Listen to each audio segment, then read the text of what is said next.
گدھوں کو وزیر بنانے کا آغاز۔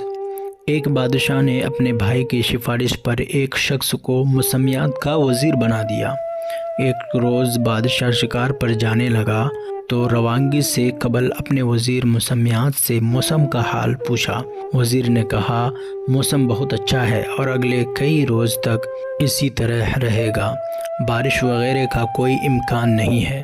بادشاہ اپنے لشکر کے ساتھ شکار پر روانہ ہو گیا۔ راستے میں بادشاہ کو ایک بوڑھا بزرگ ملا۔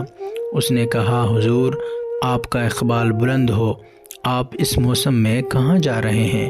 بادشاہ نے کہا، شکار پر۔ بوڑھا بزرگ کہنے لگا، حضور، موسم کچھ ہی دیر بعد خراب ہونے اور بارش کے امید بہت زیادہ ہیں۔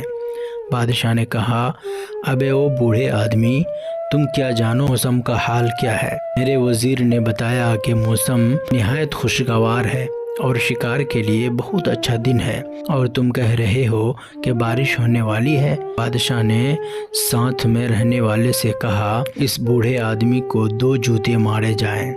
بادشاہ کے حکم پر فوری عمل ہوا اور بوڑھے آدمی کو 2 جوتے مار کر بادشاہ شکار کے لیے جنگل میں داخل ہو گیا۔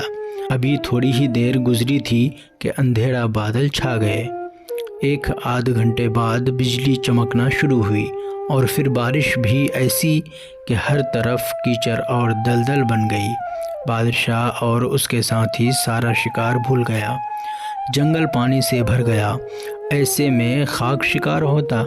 بادشاہ نے واپسی کا سفر شروع کیا اور برے حالوں میں واپس محل پہنچا۔ واپس آ کر 2 کام کیے۔ پہلا یہ کہ وزیر موسمیات کو بلوایا اور دوسرا یہ کہ بوڑھے آدمی کو دربار میں طلب کیا، اسے انعامات سے نوازا اور وزیر موسمیات بننے کی پیشکش کی۔ اور وہ بوڑھے آدمی ہاتھ جوڑ کر کہنے لگا، حضور، کہاں میں بوڑھا شخص اور کہاں سلطنت کی وزارت، مجھے تو موسم کا رتی برابر پتہ نہیں۔ ہاں، البتہ یہ ہے کہ میرا ایک گدھا ہے۔ میرا گدھا اپنے کان ڈھیلے کر کے نیچے لٹکا ہے تو اس کا مطلب یہ ہے کہ بارش ضرور ہوگی۔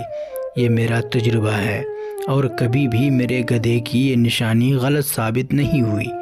بادشاہ نے اس بوڑھے آدمی کے گدھے کو اپنا وزیر موسمیات مقرر کر دیا۔ سنا ہے کہ گدھوں کو وزیر بنانے کی ابتدا تب سے شروع ہوئی ہے۔ سوشل میڈیا کی بہت ساری بکواس باتیں سننے سے کچھ اچھا سننا چاہتے ہیں تو اس ویڈیو کو لائک اور چینل کو سبسکرائب کر دیں۔